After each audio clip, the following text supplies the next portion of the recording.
Setelah menceritakan kisah Han Jien secara singkat, Guru Hong Yun berkata, "Tetua, kultivasi Han Jien telah meningkat lagi, dan para murid di sekte ini bukanlah tandingannya."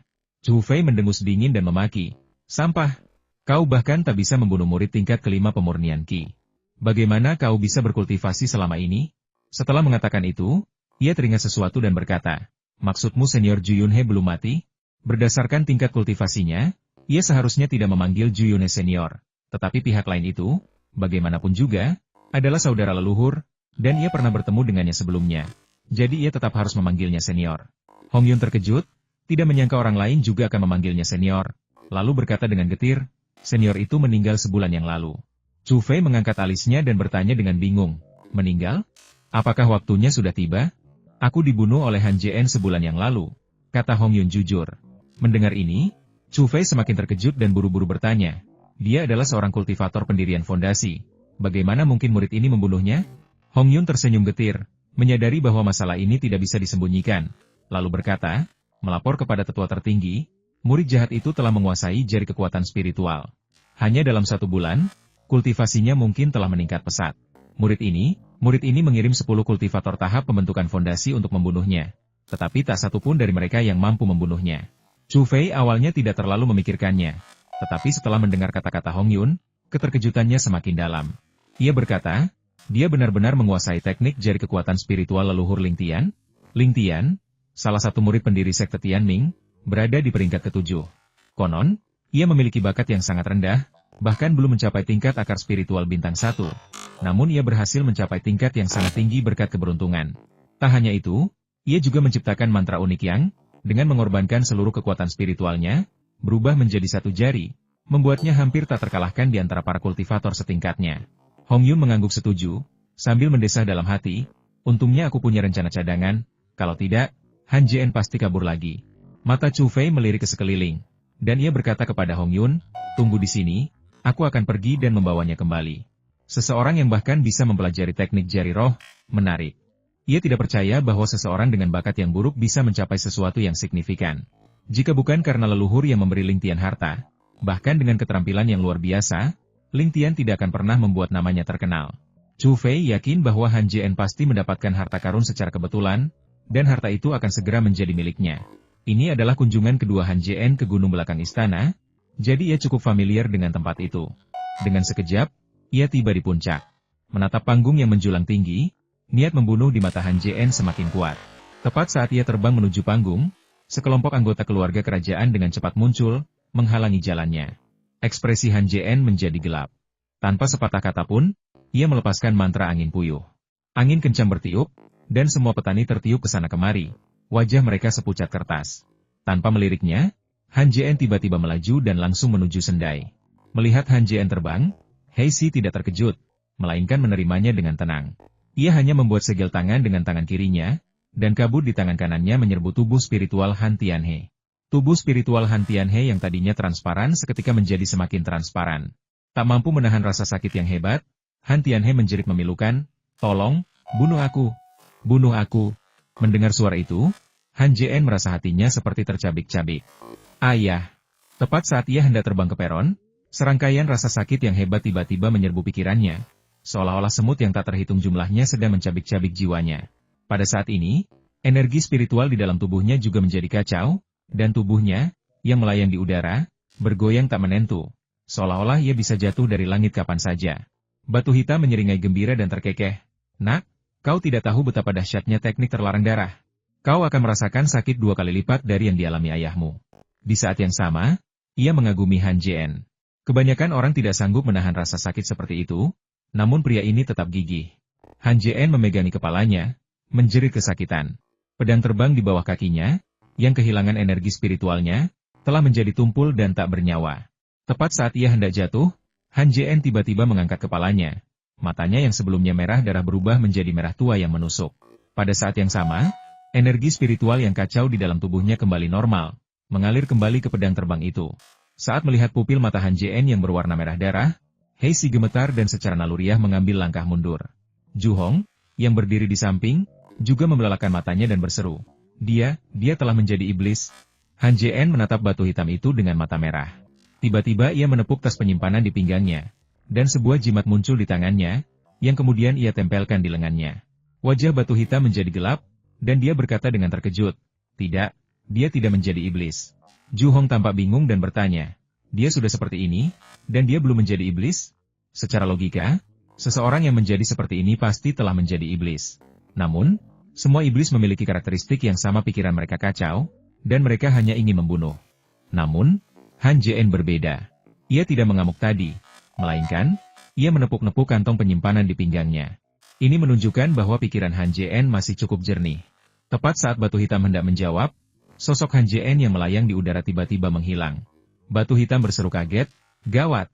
Setelah itu, ia melesat kembali ke jarak 3 meter. Zhu Hong bereaksi agak lambat. Saat hendak bertanya pada Heisi ada apa, ia merinding dan segera berbalik, hanya untuk melihat Han Jien berdiri di belakangnya. "Kau?" Mata Zhu Hong terbelalak. Han Jien hanya berjarak 100 kaki. Bagaimana mungkin dia tiba-tiba muncul di belakangnya? Begitu tiba-tiba, tanpa jejak kehadirannya. Han Jien mengangkat tangannya dan menunjuk Zhu Hong. Kilatan cahaya putih muncul dan menghilang di tubuh Zhu Hong. Tubuh Zhu Hong gemetar, lalu ia memuntahkan seteguk darah, wajahnya langsung memucat. Kau?"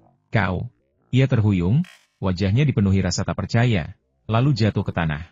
Setelah membunuh Zhu Hong, Han Jien menatap Heisi dengan mata merah dan berkata dengan dingin, "Kau berikutnya." Batu hitam tersentak melihat kecepatan Han Jien. Ia sudah tahu Han Jien mengerikan, tapi tak menyangka Han Jien akan sekejam ini. Batu hitam melirik Zhu Hong yang tak bernyawa, menggertakkan gigi, lalu menunjuk titik abu-abu terakhir di dalam spanduk pemanggil. Arwah ibu Han Jien muncul. Tepat saat batu hitam hendak menangkap arwah itu, ia melihat semburan cahaya putih tiba-tiba dan dengan cepat menghindarinya. Pada saat yang sama, cahaya putih melesat di antara keduanya. Detik berikutnya, Han Jien muncul di samping spanduk pemanggil. Sebelum Heisi sempat merapal mantra, ia meraih spanduk itu dan menuangkan kekuatan spiritual yang sangat besar ke dalamnya. Wang Xiujuan yang berada di dalam spanduk juga membuka matanya. Setelah melihat Han Jien, ia buru-buru berteriak, "Bin Er, lari! Mereka akan membunuhmu." Sering dikatakan bahwa seorang anak adalah bagian dari hati seorang ibu, dan itu memang benar. Wang Xiujuan, dengan wajah cemas, berteriak keras, "Kalian semua berdiri di sana untuk apa? Cepat pergi." Han Jien selalu menjadi anak yang penurut, mendengarkan semua yang dikatakan orang tuanya. Namun, kali ini, ia akan melawan ibunya. Ia menggelengkan kepala dan berkata, "Tidak, aku tidak bisa pergi." Di atas spanduk hitam, dua aliran energi spiritual saling beradu, berebut inisiatif. Meskipun kultivasi Heisi lebih tinggi daripada Han Jien, energi spiritualnya tidak semurni itu, dan ia kalah dalam pertarungan pertama. Bagaimanapun, dia adalah pemilik panji pemanggil jiwa. Heisi merapal beberapa mantra berturut-turut, membalikkan keadaan dan dengan kuat menekan kekuatan spiritual yang telah disalurkan Han Jien ke dalam panji tersebut. Wajah Han Jien menjadi gelap. Mengabaikan energi spiritual itu, ia mengangkat tangan kanannya dan menunjuk batu hitam itu. Batu hitam tahu kekuatan jari kekuatan spiritual. Dengan tingkat kultivasinya, ia tak mungkin mampu menahannya. Sambil menghindar, ia merapal mantra secara bersamaan ke arah Han Tianhe, yang sedang digenggamnya. Teriakan kesakitan Han Tianhe menggema di langit. Tubuh Han Jien gemetar. Tidak seperti sebelumnya, ia tidak memegang kepalanya melainkan melepaskan jari kekuatan spiritual dengan paksa. Energi spiritual internalnya kacau, dan saat jari kekuatan spiritual dilepaskan, ia sedikit menyimpang, terbang melewati batu hitam. Dahi batu hitam bermandikan keringat dingin. Ia tersentak, tahu bahwa jika jari energi spiritual itu terbang ke arahnya, ia pasti akan mati. Dengan sekejap, batu hitam melayang di udara, 100 kaki dari Han Jien, dan berteriak, "Han Jien, jika kau bergerak lagi, aku akan menghancurkan jiwa ayahmu."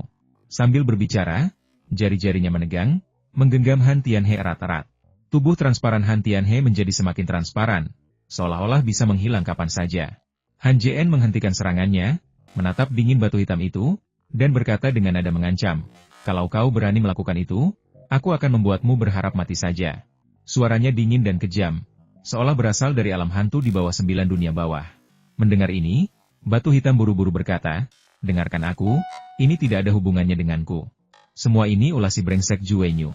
Selama kau tidak membunuhku, aku akan mengembalikan arwah orang tuamu sekarang juga. Berikan padaku," kata Han Jien dingin. "Baiklah, aku akan memberikannya padamu." Batu hitam berkata demikian, tetapi dalam hatinya ia meraung, "Nak, matilah."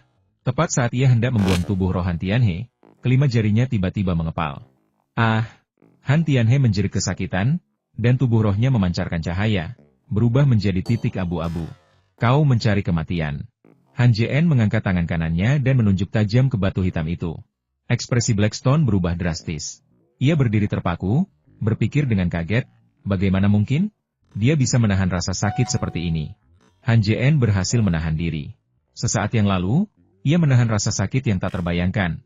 Wajahnya berkerut, dan air mata darah mengalir dari matanya. Kilatan cahaya putih, dan langsung menuju ke batu hitam. Batu hitam merasakan aura kematian mendekat dengan cepat. Ia bereaksi tiba-tiba, dengan cepat membentuk segel tangan dan berteriak pelan. Ledakan, ledakan. Dengan satu suara, panji pemanggilan jiwa meledak, dan jiwa-jiwa yang tak terhitung jumlahnya di dalam panji hitam itu pun ikut meledak. Energi yang tak terbayangkan memancar keluar dari panji itu. Han Jien bereaksi secepat kilat. Sesaat setelah menghancurkan dirinya sendiri, ia meraih tubuh roh ibunya lalu menghindar. Meskipun ia bergerak cepat, hantaman itu tetap mengenainya, terutama tangan kanannya yang menyimpan kekuatan spiritual ibunya, membuatnya berlumuran darah, memperlihatkan tulang putih di bawahnya. Tak hanya itu, wajahnya pun memucat, dan ia pun terhuyung, hampir jatuh ke tanah. Kilatan cahaya putih muncul di udara saat jari energi spiritual menembus dada batu hitam. Pupil matanya melebar tajam, wajahnya dipenuhi kebencian. Bahkan ini pun tak mampu membunuh Han Jien. Batu hitam tak habis pikir apa yang diandalkan Han Jien untuk menanggung rasa sakit yang tak terbayangkan itu. Jika ia tahu kegigihan Han Jien yang luar biasa selama penilaian sekte Wentian, ia bertanya-tanya apakah ia akan menyesali pilihannya. Darah mengalir dari matanya, mengaburkan pandangan Han Jien. Ia tak peduli, ia menyeka darah dari matanya dan perlahan membuka tangannya. Di telapak tangannya, arwah ibunya lenyap, digantikan oleh setitik cahaya kelabu kecil. Han Jien meraung. Sosoknya berkelebat saat ia meraih titik cahaya kelabu yang melayang di samping batu hitam itu. Melihat dua sosok abu-abu itu bergoyang tertiup angin, seakan akan lenyap kapan saja, Han Jien merasakan sakit yang tak tertahankan di hatinya. Ia baru saja mengerahkan seluruh kekuatan spiritualnya untuk menahan benturan, tetapi ia tetap tidak bisa menyelamatkan jiwa ibunya. Jiwa ibunya yang telah menyusut sekecil itu membuatnya sangat lemah. Begitu lemah hingga tak memiliki kesempatan untuk bereinkarnasi. Begitu lemah hingga bisa lenyap kapan saja.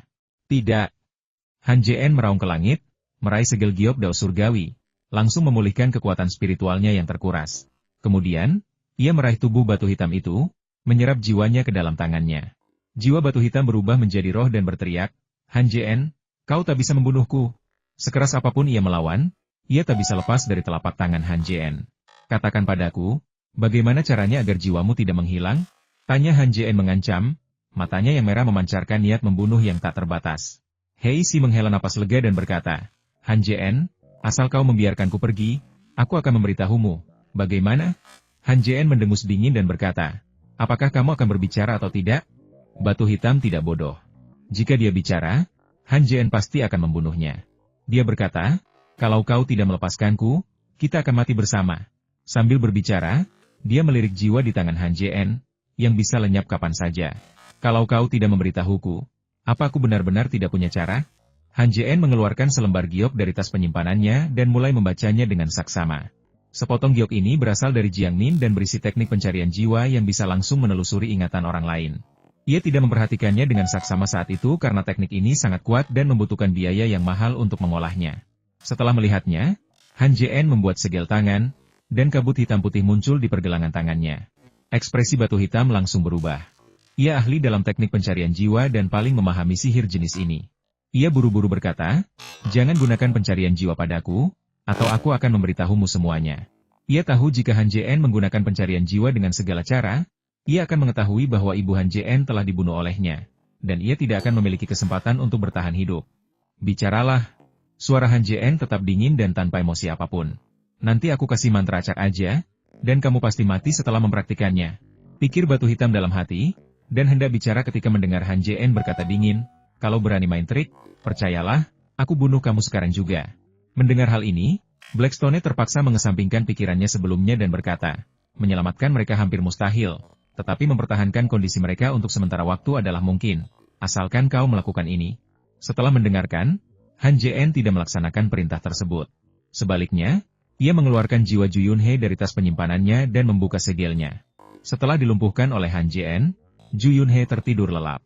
Begitu dilepaskan, ia langsung mengumpat, Han Jien, kalau kau tidak melepaskanku, ini kota Kekaisaran Sendai, bagaimana kau bisa kembali ke sini?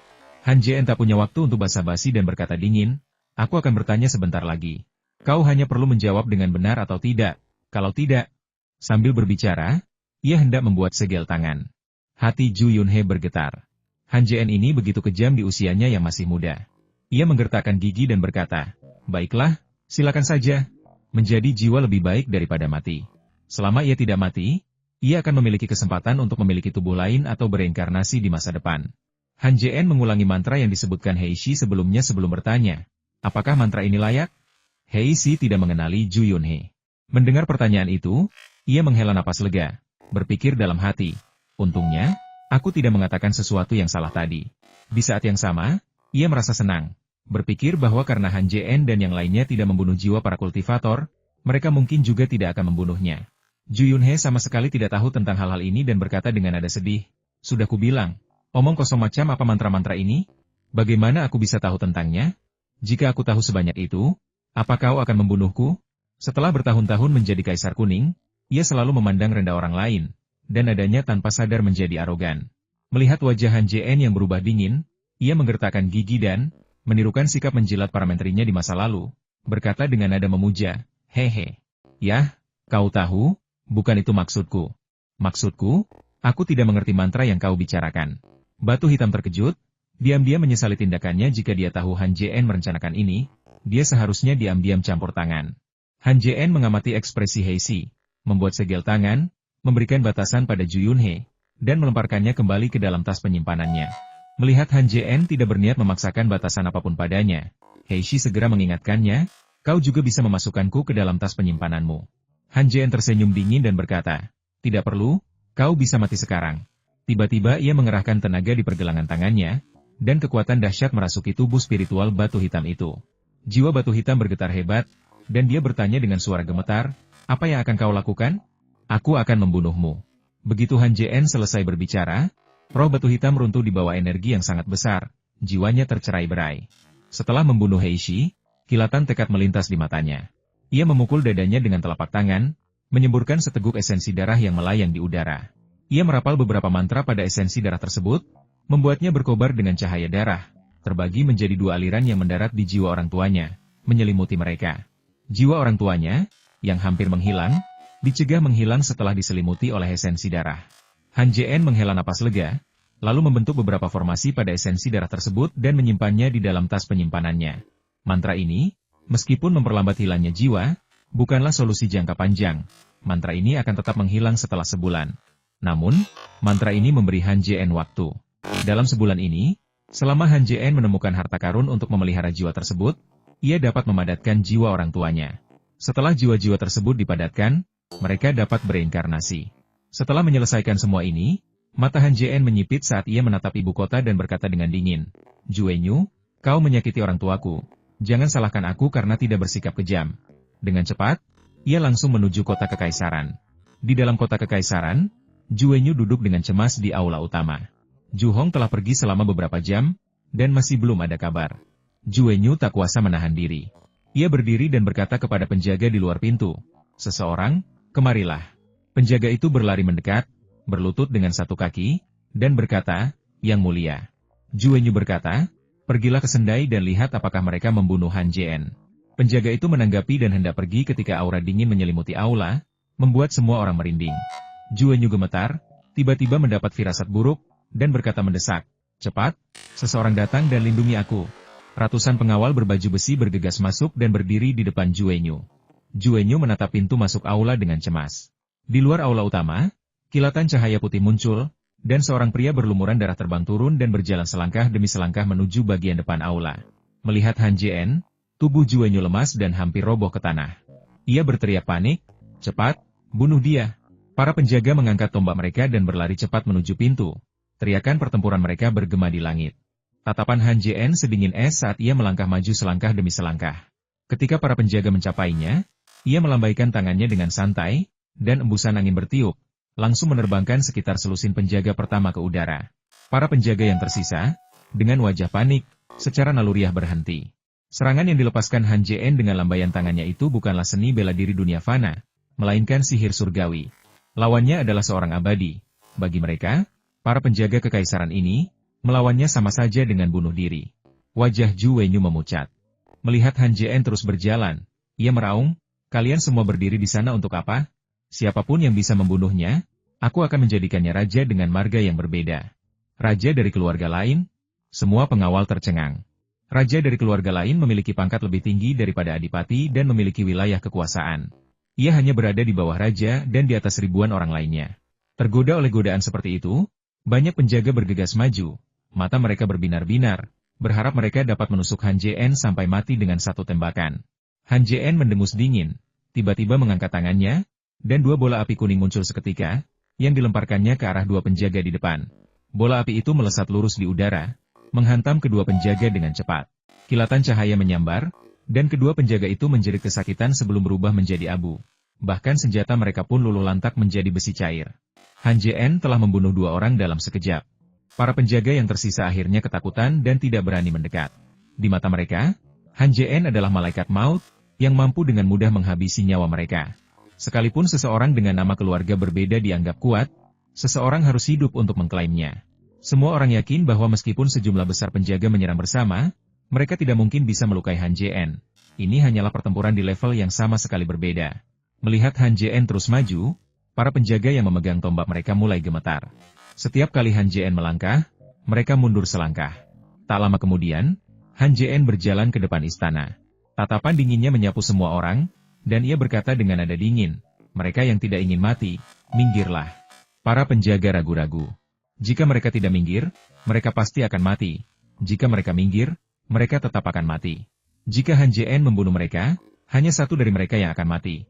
Tetapi jika mereka minggir, mereka akan dieksekusi oleh kaisar, dan seluruh keluarga mereka mungkin akan dibasmi. Semua penjaga ragu-ragu, ragu apakah harus minggir atau tidak. Han Jien bisa saja dengan mudah melewati orang-orang ini dan membunuh Zhu Wenyu. Ia tidak melakukannya karena ingin menunjukkan kepada Zhu Wenyu bahwa jika ia ingin membunuhnya, tak seorang pun bisa menghentikannya. Di saat yang sama, ia tidak ingin membunuh Zhu Wenyu secepat itu. Zhu Wenyu telah mengirim orang untuk membunuh orang tuanya. Kebencian yang begitu mendalam akan terlalu mudah baginya jika ia langsung dibunuh. Di langit, para pengikut sekte Tianming melihat Han Jien menyerbu ke aula utama, dan raut wajah mereka berubah sangat jelek. Awalnya, mereka mengira batu hitam dapat membunuh Han Jien. Namun tak disangka, batu hitam bukan saja gagal membunuhnya, tetapi malah dibunuh oleh Han Jien sendiri. Qi Hao tanpa khawatir dan buru-buru berkata, Paman Guru Zhuge, jika Han Jien membunuh kaisar, kami pasti akan. Ia tidak tahu harus turun tangan atau tidak. Jika ia turun tangan, itu tidak akan banyak gunanya. Paling-paling, ia hanya bisa menahan mereka sejenak sebelum Han Jien membunuh mereka. Jika ia tidak menghentikan mereka, mereka akan aman, tetapi kaisar akan terbunuh. Ketika semua orang turun gunung, Guru Hong Yun telah memberikan perintah tegas apapun yang terjadi, keselamatan kaisar harus dijamin. Zhu Gelong juga menyadari keseriusan masalah ini. Kuncinya adalah jika mereka pergi, mereka hanya akan menyia-nyiakan hidup mereka. Ia mengangkat kepalanya dan melihat ke arah sekte Tianming, berdoa dalam hati, saudara pemimpin sekte, mengapa kau belum mengirim siapapun? Tahukah kau bahwa kita tidak bisa mengalahkan Han Jien? Saat itu, seberkas cahaya datang dengan cepat dari kejauhan. Ia sangat gembira dan berkata, semuanya, ikutlah denganku ke kota kekaisaran. Tetua tertinggi akan segera tiba. Semua orang merasakan gelombang kegembiraan dan bergegas terbang menuju kota kekaisaran. Han Jien mengerutkan kening, melirik ke arah sekte Tianming, lalu menoleh ke belakang, lalu mengulurkan tangannya. Energi spiritual yang sangat besar melonjak keluar, berubah menjadi tangan tak terlihat yang meraih Zhu Wenyu dan menariknya ke hadapannya. Meskipun telah menjadi kaisar selama bertahun-tahun dan dihormati oleh para menterinya, Zhu Wenyu ketakutan di saat kritis ini. Gemetar saat ia berkata, Han Jien, akulah kaisar dinasti Ming Agung. Kau tak bisa membunuhku. Tidak bisakah aku membunuhmu? Mata merah Han Jien tertuju pada Zhu Wenyu. Tatapannya seolah menatap orang mati. Jangan pikir kau kaisar. Sekalipun kau kaisar pendiri hari ini, aku tetap akan membunuhmu. Setelah itu, ia memanggil pedang terbangnya, menginjaknya, dan berubah menjadi seberkas cahaya, terbang ke barat. Qi Hao dan yang lainnya tiba di atas ibu kota dan melihat Han Jien terbang dengan pedangnya. Mereka buru-buru berteriak, Han Jien, berhenti. Sambil berteriak dan melancarkan serangan, kerumunan mengejar Han Jien. Namun, selain beberapa tetua tahap pendirian fondasi yang hampir tidak mampu mengimbangi, murid-murid tahap pemurnian Qi yang tersisa semakin tertinggal di belakang Han Jien. Hanya dalam beberapa tarikan napas, para murid tahap pemurnian Qi tidak lagi dapat melihat sosok Han Jien. Qi Hao tersenyum kecut, memberi isyarat kepada semua orang untuk berhenti, dan berkata, "Jangan pergi. Kita tidak akan membantu." Mendengar ini, semua orang diam-diam menghela napas lega. Jika mereka tidak khawatir akan dihukum oleh sekte ketika kembali, mereka tidak akan mengejar Han Jien. Ibu kota gempar, dan seluruh wajah penduduk dipenuhi keterkejutan. Ya Tuhan, Kaisar telah ditawan oleh para dewa. Makhluk abadi itu sepertinya akan membunuh Kaisar. Sepertinya Kaisar dalam bahaya besar. Kurasa juga begitu. Aku tidak tahu siapa dewa abadi itu, tapi dia berhasil menangkap Kaisar. Aku penasaran bagaimana Kaisar bisa menyinggungnya. Sesosok tubuh melintas melewati Qi Hao, memperlihatkan siluet Chu Fei. Ketika melihat pihak lain mengenakan jubah tau kuning, para murid merasa gembira dan segera menangkupkan tangan mereka serta berkata, "Salam, tetua tertinggi."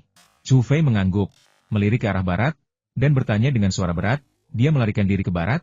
Qi Hao menjawab, "Melapor kepada tetua tertinggi, para tetua sudah pergi mengejar mereka." Chu Fei mendengus dingin dan berteriak marah, "Sekelompok sampah. Kalau kita biarkan dia kabur ke pegunungan 7 surga, berapapun orangnya, mereka takkan bisa menangkapnya." Setelah berkata begitu, sosoknya melesat dan menghilang di udara. Saat Han Jien semakin menjauh dari Zhu Gelong dan yang lainnya, dia merasakan Jing Hong mendekat di belakangnya, menepuk tas penyimpanan di pinggangnya, mengeluarkan jimat tembus pandang, menempelkannya di tubuhnya, dan sosoknya pun menghilang. Zhu Gelong dan yang lainnya terkejut. Mereka melepaskan indera ketuhanan mereka secara besar-besaran, tetapi mereka tidak dapat menemukan sosok Han Jien. Ekspresi mereka berubah sangat buruk. Tepat pada saat itu, seberkas cahaya terbang cepat di atas kepala, menuju langsung ke tempat Han Jien menghilang. Wajah Zhu Gelong berseri-seri karena gembira, dan ia berkata kepada para tetua lainnya, "Ayo pergi. Tetua Agung telah datang, misi kita selesai." Salah satu tetua berkata dengan cemas, "Han Jien tiba-tiba menghilang, dan bahkan kita tidak dapat menemukan jejaknya. Akankah tetua tertinggi dapat menemukannya?" Zhu Gelong menatap tetua itu dengan penuh arti dan berkata, "Kakak senior Li, sebaiknya jangan katakan hal seperti itu lagi. Tetua tertinggi adalah seorang kultivator inti emas. Membunuh seorang murid pemurni Qi semudah meremukkan anjing." Para tetua lainnya mengangguk setuju. Berkata, "Memang, setinggi apapun tingkat kultivasi Han Jien atau sekuat apapun sihirnya, dia tidak sebanding dengan tetua tertinggi." Zhu Gelong menghela napas dan berkata kepada semua orang, "Ayo pergi. Ibu kota sedang kacau. Ayo kita pergi dan tenangkan keadaan." Di tempat Han Jien menghilang, sosok Chu Fei berkelebat dan melayang di sana. Ia tidak berdiri di atas pedang terbang, melainkan, energi yang sangat besar mengelilingi tubuhnya, menopangnya. Setelah kultivasi seseorang mencapai tahap inti emas, mereka tidak lagi membutuhkan artefak magis untuk tetap terbang, karena kultivator inti emas dapat mempelajari teknik melarikan diri, sejenis sihir terbang. Jenis kultivasi yang berbeda menghasilkan kecepatan yang berbeda pula. Secara umum, orang berlatih teknik pelepasan angin karena merupakan cara tercepat untuk terbang, karena mereka dapat menggunakan angin untuk berakselerasi. Chu Fei melirik sekelilingnya, mendengus dingin, lalu tiba-tiba mengangkat lengannya, meraih kekosongan tak jauh dari sana. Ruang tempat dia ditangkap menjadi terdistorsi, dan kemudian sosok Han Jien terungkap. Han Jien merasakan rasa manis di tenggorokannya dan memuntahkan seteguk darah. Wajahnya memucat seperti kertas saat ia menatap Chu Fei dengan waspada. Chu Fei sedikit terkejut dan berkata, "Lumayan, jimat tembus pandangmu cukup menarik." Aku langsung terpikat olehnya. Setelah berkata begitu, ia melirik Juenyu yang sedang dipeluk Han Jien, lalu berkata dengan acuh tak acuh, "Lepaskan dia, serahkan hartamu, dan aku mungkin akan mengampuni nyawamu." "Bagaimana? Harta karun apa?" Han Jien diam-diam meningkatkan kekuatan spiritualnya dan bertanya dengan suara dingin. Chu Fei melihat tindakan Han Jien, tetapi tidak menghiraukannya. Ia mengingatkannya, "Jangan berpuas diri. Kau tidak bisa lolos dariku. Jangan mencoba hal yang aneh." Ia berhenti sejenak dan berkata, "Aku beri kau waktu 10 napas untuk mempertimbangkan. Jika kau tidak menyerahkan harta karun itu, jangan salahkan aku karena membunuhmu." Ekspresi Han Jien menegang, dan dia menatap Chu Fei dalam diam. Wajah Chu Fei penuh dengan penghinaan. Ia mendengus dingin, dan setelah 10 tarikan napas, ia bertanya dengan suara berat, "Kau benar-benar tidak mau mengeluarkannya?" Han Jien tidak bodoh. Bahkan jika ia mengeluarkannya, pihak lain tidak akan melepaskannya. Ia tiba-tiba mengangkat Juenyu di tangannya dan berkata, "Aku tidak punya harta. Jika kau ingin menyelamatkannya, ikutlah denganku." Setelah itu, ia melesat dan langsung menuju pegunungan 7 surga. Ekspresi Chu Fei berubah. Setelah mencapai tahap inti emas, ia berkata dengan dingin, "Nak, kau sedang mencari kematian." Ia tidak mengejarnya, melainkan dengan cepat membentuk segel tangan, melepaskan gelombang energi spiritual yang sangat besar. Kemudian, ia berteriak pelan, "Pusaran angin." Tidak ada pusaran angin yang muncul setelah ia berbicara. Hanya angin sepau-sepau. Angin sepau-sepau itu dengan cepat mengejar Han Jien. Semakin kencang, dan suaranya semakin keras. Dalam sekejap mata, embusan angin menerpa Han Jien, dan kekuatan dahsyat menerjangnya. Tubuhnya terhempas tak terkendali oleh angin, dan ia langsung terpental sejauh 3 mil.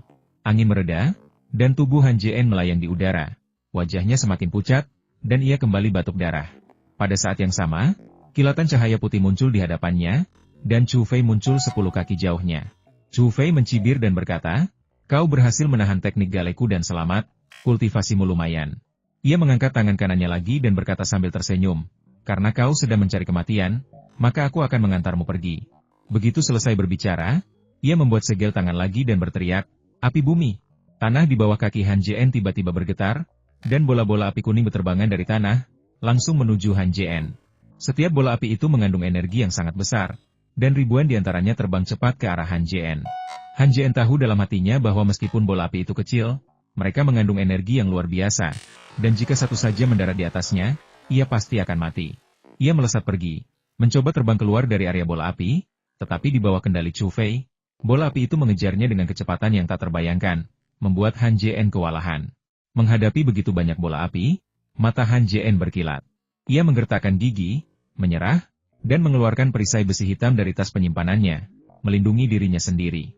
Bola-bola api itu mendarat di perisai besi hitam, menimbulkan suara keras sebelum meledak. Setiap kali bola api meledak, tubuh Han Jien bergetar hebat. Setelah lebih dari 10 kali, energi spiritual Han Jien habis. Han Jien terpaksa mengeluarkan segel giok surgawi dan memegangnya di tangannya. Setelah kekuatan spiritualnya pulih, ia sekali lagi menangkis bola api itu. Terlalu banyak bola api, dan energi yang terkandung di dalamnya terlalu kuat. Perisai besi hitam itu membara, dan gelombang panas yang membakar berhembus ke arahnya. Han Jien terus-menerus melepaskan kekuatan spiritualnya, yang tampaknya tak terbatas. Dengan mengalirkannya ke seluruh tubuhnya, ia nyaris tak mampu menangkis bola api tersebut. Ketika bola api terakhir mengenai perisai besi hitam itu, terdengar suara retakan yang keras, dan seluruh perisai itu runtuh, pecah menjadi lebih dari 10 keping dan jatuh ke tanah. Chu Fei tidak bergerak lagi. Setelah Han Jien memblokir semua bola api, ia mendengus dingin dan berkata, "Kau telah menghancurkan harta karun leluhur Ling Tian seperti ini. Bukan begitu caramu menggunakan senjata sihir." Kemudian, ia mengganti topik pembicaraan dan melanjutkan, "Kau bisa memblokir 2 mantra pertama, tapi bisakah kau memblokir yang ketiga?" Tatapannya tertuju pada tangan Han Jien. Secercah keserakahan terpancar di matanya. Meskipun ia tidak bisa melihat apa yang dipegang Han Jien, ia merasa itu pasti harta karun yang bisa langsung memulihkan kekuatan spiritual. "Aku mengerti." Niat membunuh terpancar di mata Chu Fei, dan ia berteriak, "Petir dan guntur." Saat ia membuat segel tangan, awan hitam muncul di depannya. Awan itu berkelebat dan dengan cepat terbang menuju kepala Han Jien. Melihat awan gelap mendekat, Han Jien tidak ragu-ragu dan menuju ke arah Gunung Tujuh Surga. Pada saat ini, Zhu Wenyu, yang digendong Han Jien, juga terbangun. Ketika ia melihat pemandangan di depannya, ia hampir pingsan karena ketakutan. Angin menderu di sekelilingnya. Zhu Wenyu mencoba melihat ke belakang. Ketika ia melihat Chu Fei, wajahnya berseri-seri, dan ia berteriak keras, "Abadi, selamatkan aku. Akulah Kaisar Dinasti Ming Agung." Chu Fei mengabaikan kata-katanya, mengejar Han Jien sambil mengendalikan awan gelap. Wajahnya penuh ejekan, seperti kucing yang mengejar tikus. Melihat awan gelap semakin mendekat, Han Jien menggertakkan giginya, tiba-tiba mengangkat tangan kanannya, dan melemparkan Zhu Wenyu. Begitu ia melemparkannya, gelombang energi spiritual mengalir ke tubuhnya, menghancurkan meridiannya. Bahkan jika seseorang menyelamatkannya, ia akan lumpuh. Setelah melemparkan Zhu Wenyu, Han Jien terus mengawasi tindakan Chu Fei. Jika ia pergi menyelamatkan Kaisar Ming, mungkin masih ada peluang untuk melarikan diri. Namun, Han Jien kecewa. Zhu Wenyu jatuh dengan cepat ke tanah, dan Chu Fei tidak menunjukkan niat untuk menyelamatkannya. Zhu Wenyu, dengan wajah pucat pasi, melambaikan tangannya dan berteriak, "Abadi, selamatkan aku." Chu Fei melirik Zhu Wenyu yang jatuh dengan acuh tak acuh, lalu berkata dengan nada meremehkan, "Hanya seorang kaisar manusia. Satu sudah mati, tapi aku bisa memilih yang lain. Apa kau pikir aku akan menyerah memburumu demi dia?" Bukan saja ia tidak berusaha menyelamatkannya, ia malah mengangkat tangan kanannya dan melemparkan bola api ke arah Zhu Wenyu. Bola api itu membentuk jalur di udara sebelum mendarat di atasnya. Ia menjerit memilukan saat tubuhnya terbakar menjadi abu, berhamburan diterpa angin. Pada saat yang sama, awan gelap tiba di atas kepala Han Jien. Dengan suara gemuruh yang memekakan telinga, Sambaran petir putih menyambar langsung ke bawah, menghantam kepala Han Jien dengan kecepatan yang tak terbayangkan. Bahkan sebelum petir menyentuhnya, Han Jien merasakan tekanan luar biasa yang terkandung di dalamnya. Saat ini, ia tidak memiliki artefak magis yang bisa digunakan dan hanya bisa memanggil perisai energi spiritualnya. Dia langsung membentuk segel tangan, dan perisai energi spiritual muncul di depannya, satu demi satu. Chu Fei mencibir, sama-sama meremehkan, perisai energi spiritual hanyalah mantra tingkat rendah.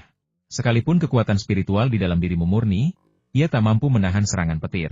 Sebelum kau mati, izinkan aku mengingatkanmu perbedaan tingkat kultivasi takkan pernah bisa dijembatani.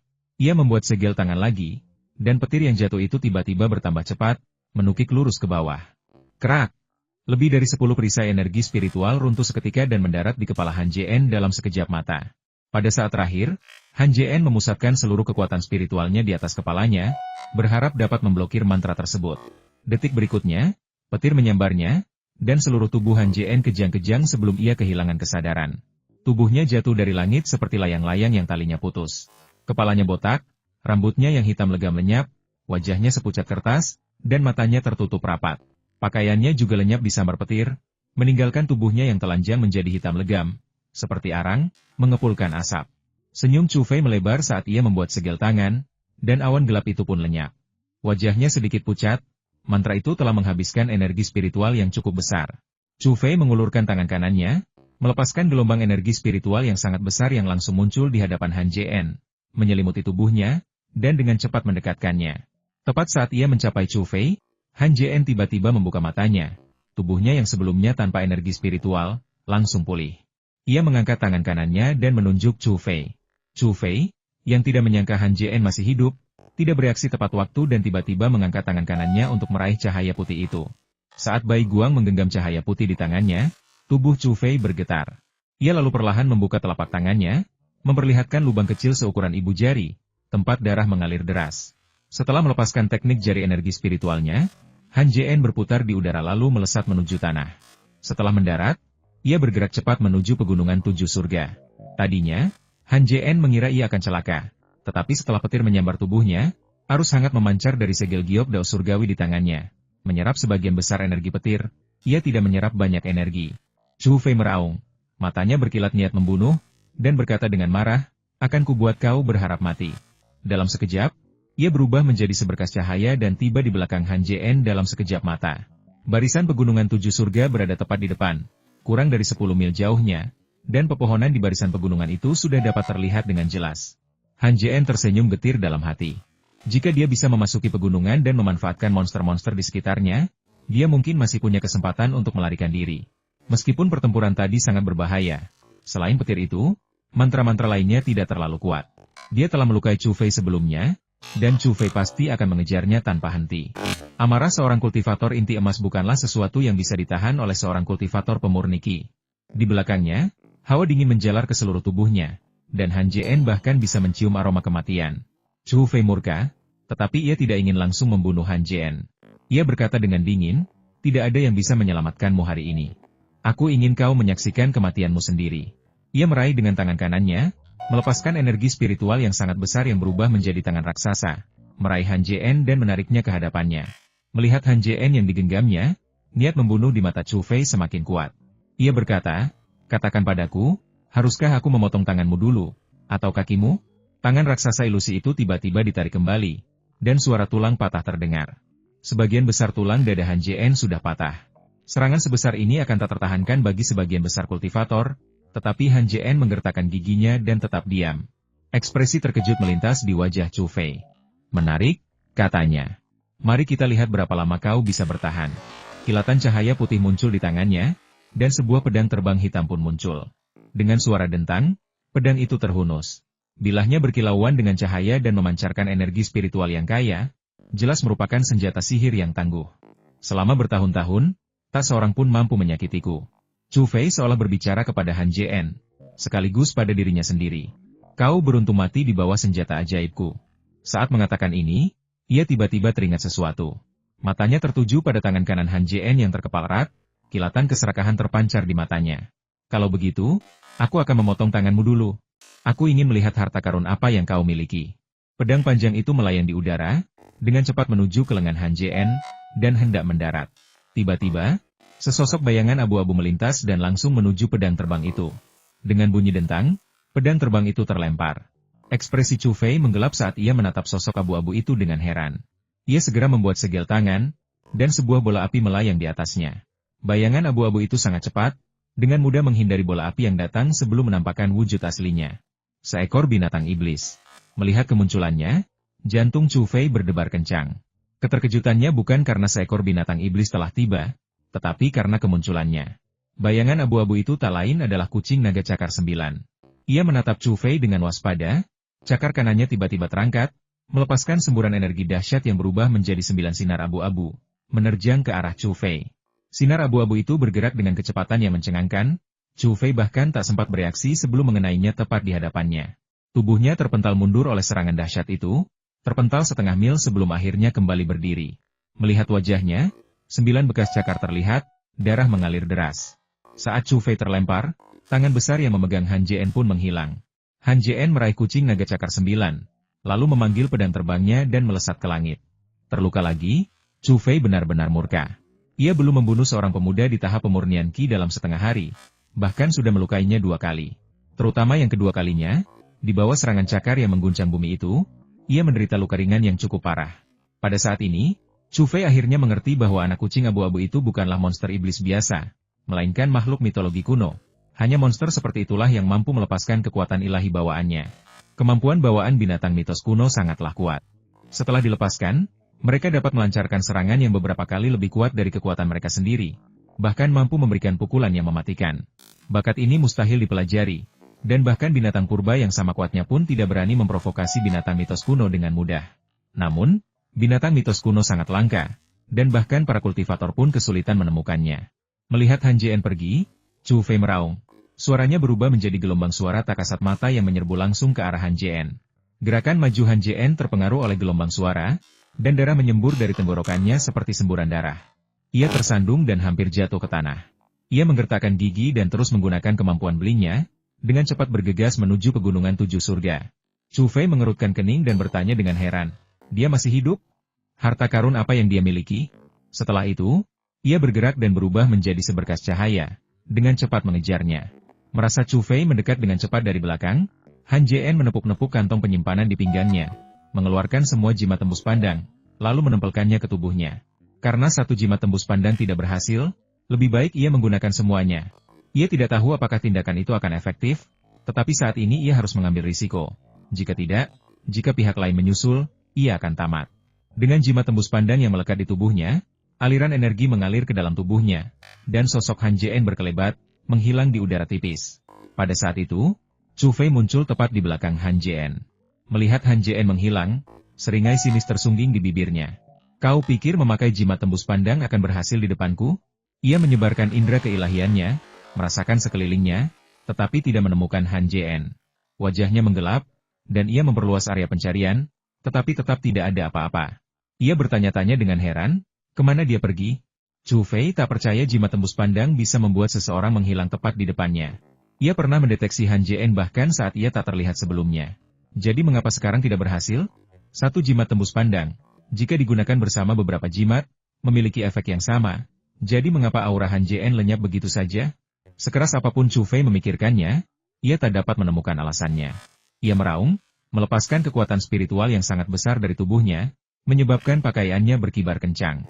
Ia membuat segel tangan, dan pedang-pedang terbang yang melayang di depannya tiba-tiba berkelebat, berubah menjadi ribuan pedang yang langsung membentuk barisan pedang besar, terbang ke depan dengan padat di tanah. Sesaat kemudian, ribuan pedang terbang ke depan pegunungan 7 surga, lalu berbalik dan terbang kembali. Ekspresi Chu Fei semakin muram. Begitu banyak pedang terbang yang dicari, namun mereka tidak menemukan jejak Han Jian. Mungkinkah dia telah mengembangkan teknik rahasia dan melarikan diri? Namun kemudian dia berpikir lagi, dan menyadari itu mustahil. Kultivator di bawah tahap inti emas tidak mungkin menggunakan teknik melarikan diri. Energi spiritual yang dibutuhkan terlalu besar. Sekalipun energi spiritual Han Jian sangat murni, dia pasti tidak bisa menggunakannya. Kalau begitu, kemana Han Jian pergi? Chu Fei mengerutkan kening dan merenung cukup lama, tetapi masih belum menemukan jawaban. Ia mendesah dalam hati dan hendak menyingkirkan formasi pedang ketika ia melihat noda darah di beberapa bayangan pedang. Setelah menyadari hal ini, ia segera melesat maju. Dalam sekejap mata, Chu Fei tiba di padang rumput, tempat tetesan darah terlihat jelas. Melihat ke depan, noda darah itu telah menghilang. Melihat ini, Chu Fei tak kuasa menahan diri untuk tidak mengagumi Han Jian. Dihantam pedang terbang, ia tak hanya tak menampakkan diri, tetapi bahkan tak memancarkan sedikit pun energi spiritual. Ini menunjukkan tekad Han Jian yang tak tergoyahkan. Bahkan saat formasi pedang terbang ke arahnya, Han Jian mengantisipasi hal ini. Namun ia berhasil mengendalikan emosinya dan tetap diam. Karena hanya ketika tekad seseorang tak terpengaruh, kesadarannya dapat stabil, dan hanya dengan cara inilah seseorang dapat menghindari fluktuasi energi spiritual. Chu Fei mengangkat kepalanya, melirik ke arah pegunungan tujuh langit, dan berkata dengan kagum, harta karun yang luar biasa. Jimat yang sangat kuat. Ketekunan yang luar biasa. Ia mengucapkan bagus 3 kali berturut-turut, menunjukkan bahwa ia benar-benar terkesan dengan penampilan Han Jian. Di saat yang sama, ia juga menyadari bahwa jimat tembus pandang yang digunakan Han Jian bukanlah jimat biasa. Jimat biasa tidak memiliki fungsi menumpuk, dan mustahil bagi mereka untuk menghilang di hadapannya. Setelah mengamati cukup lama, Chu Fei tetap tidak pergi. Memasuki pegunungan tujuh surga mungkin akan memungkinkannya menemukan Han Jian, tetapi belum tentu ia akan menemukannya. Jika hanya itu, situasinya tidak akan terlalu buruk. Masalahnya adalah, monster iblis yang datang menyelamatkan Han Jian jelas merupakan makhluk dari pegunungan tujuh surga. Ia tidak bisa memastikan latar belakang Han Jian, apalagi berapa banyak monster iblis yang diketahui Han Jian. Jika hanya satu, tidak masalah, tetapi jika beberapa monster iblis tingkat 3 atau lebih tinggi mengepungnya, bahkan ia pun akan mati di sini. Sambil mendesah, Chu Fei menyarungkan formasi pedangnya dan terbang menuju sekte Tianming. Sesaat kemudian, ia muncul kembali, berlama-lama di tepi pegunungan sebelum akhirnya berbalik dengan enggan. Saat ini, ia semakin yakin dengan pikirannya sebelumnya jika Han Jian tidak mengenali binatang iblis di pegunungan, ia pasti akan muncul di tepi dan tidak akan berani masuk lebih dalam. Orang lain mungkin tidak tahu bahaya tempat ini, tetapi ia tahu betul bahwa pegunungan ini dihuni oleh banyak binatang iblis tingkat 5 atau lebih tinggi. Dan ia sendiri telah melarikan diri setelah bertemu mereka. Setengah jam kemudian, sosok Han Jian muncul di tepi pegunungan. Ia tidak masuk lebih dalam karena ia tahu bahwa monster iblis paling menyukai bau darah, dan jika mereka menciumnya, 10 nyawa pun tak akan cukup untuk menyelamatkannya. Ia tidak menampakkan diri sebelumnya karena 2 alasan. Pertama, jimat tembus pandangnya belum luntur, dan kedua, ia yakin Chu Fei akan kembali. Setelah baru saja melukainya parah, dan mengetahui ia memiliki barang-barang berharga, bagaimana mungkin ia bisa pergi begitu saja? Tekad Han Jian memang seperti yang dibayangkan Chu Fei luar biasa kuat. Bahkan setelah dihantam formasi pedang, dengan pedang-pedang terbang yang menusuk tubuhnya dan hampir membuatnya pingsan karena rasa sakit, ia tetap teguh pada pendiriannya. Baru setelah rasa sakitnya mereda, ia mencengkeram lukanya dan terus maju, mencegah darah menetes ke tanah. Agar tidak ketahuan Chu Fei, Han Jian dengan keras kepala menahan diri untuk tidak menggunakan kemampuan teleportasinya, melintasi pegunungan tujuh surga selangkah demi selangkah. Setiap langkah sepanjang lebih dari 3 mil itu sangat menyakitkan. Tanpa tekad yang luar biasa, ia pasti sudah pingsan sejak lama. Tentu saja, Han Jian tidak bodoh. Setelah belajar dari pengalamannya ditusuk sebelumnya, ia dengan bijak berbaring telungkup di tanah ketika formasi pedang itu kembali. Jika tidak, bahkan dengan tekadnya yang luar biasa, ditusuk 2 kali akan memaksa Han Jian untuk menunjukkan dirinya. Tebakan Chu Fei sebagian besar benar, tetapi ia salah tentang satu hal: jimat tembus pandang Han Jian tidak memiliki efek kumulatif. Alasan Han Jian bisa tetap tak terlihat oleh Chu Fei sepenuhnya karena kucing naga cakar 9. Kucing naga cakar 9 adalah ahli alami dalam menyembunyikan auranya. Meskipun hanya binatang iblis tingkat 1, ketika ia benar-benar menyembunyikan keberadaannya, bahkan binatang iblis tingkat 3 pun akan kesulitan mendeteksinya jika tidak memperhatikan. Justru karena kemampuannya yang luar biasa dalam menyembunyikan aura, Chu Fei tidak menyadari pendekatan diam-diamnya ketika ia membunuh Han Jian. Tentu saja, kucing naga cakar 9 tidak hanya dapat menyembunyikan auranya, tetapi juga membantu orang lain menyembunyikan aura mereka, meskipun efeknya agak lebih lemah. Jika Han Jian tidak memiliki jimat tembus pandang, bahkan jika kucing naga cakar 9 membantunya menyembunyikan auranya, ia tetap akan terdeteksi. Efek jimat tembus pandang tidak dapat ditumpuk, tetapi bantuan kucing naga cakar 9 dapat. Justru karena kedua mantra penyembunyian tersebut bekerja secara bersamaan, mereka berhasil menghindari deteksi indera ilahi Chu Fei. Pelarian Han Jian juga disebabkan oleh alasan yang lebih penting: indera spiritual Chu Fei lemah. Jika ia bertemu dengan seorang kultivator inti emas dengan indera spiritual yang sangat kuat, bahkan dengan 2 mantra tembus pandang yang digabungkan, ia tetap akan terdeteksi. Namun, indera spiritual sangat sulit untuk dikembangkan. Tanpa kesempatan atau teknik untuk meningkatkan indera spiritual seseorang tidak dapat melampaui tingkat kultivasinya. Angin kencang bertiup, menerbangkan dedaunan gugur ke tanah dan membawanya pergi. Han Jien terhuyung-huyung, berpegangan pada pohon terdekat untuk menopang tubuhnya. Tulang dadanya patah dan roboh, beberapa luka tebasan pedang menembus tubuhnya, darah mengalir deras. Wajahnya sangat pucat, dan napasnya melemah. Jika ia manusia biasa, tanpa energi spiritual untuk melindungi organ-organ dalamnya, ia pasti sudah mati. Han Jien menatap hutan di depannya dan berkata kepada kura-kura cakar 9 di sampingnya, "Terima kasih." Meong. Kucing naga bercakar 9 itu mengeong. Suaranya lemah, menunjukkan bahwa penggunaan kekuatan supernatural bawaannya juga telah menghabiskan banyak energi spiritual.